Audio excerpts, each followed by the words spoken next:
আজ থেকে 100 বছর পর ক্যালেন্ডারের পাতায় যখন 2124 সাল, আমাদের প্রায় প্রত্যেকের দেহ তখন মাটির নিচে, অস্তিত্ব তখন রূহের জগতে।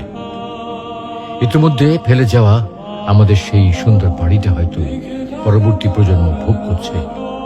পছন্দের কাপড়গুলো ব্যাকডেটেড হয়ে গেছে। শখের গাড়িটা হয়তো অন্য কেউ চালাচ্ছে, আর আমায় খুব কম জনের স্মরণে রেখেছে হয়তো কেউ ভাবেও না। হাতে তাদের সময় নেই, যাদের জন্য এত কিছু করতে করতে নিজের জীবনটাই শেষ করে দিয়েছিলাম। আচ্ছা, বাস্তবতার এই জীবনে আপনি আপনার দাদার দাদাকে কতবার স্মরণ করেন? আপনার দাদির কথা আপনি কখনো কি আপনার মনে পড়ে? পৃথিবীর বুকে আজকে এই বেঁচে থাকা, এত হইচই, এত মায়া কান্না এভাবেই চলছে।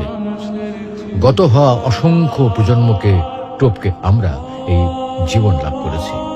তেমনিভাবে আগামীতে অসংখ্য প্রজন্মের ভিড়ে হারিয়ে যাবে আমাদের এই জীবন। কিন্তু খুব কম লোকই সময় পায় ফেলে যাওয়া জীবনটা একটু ফিরে দেখার।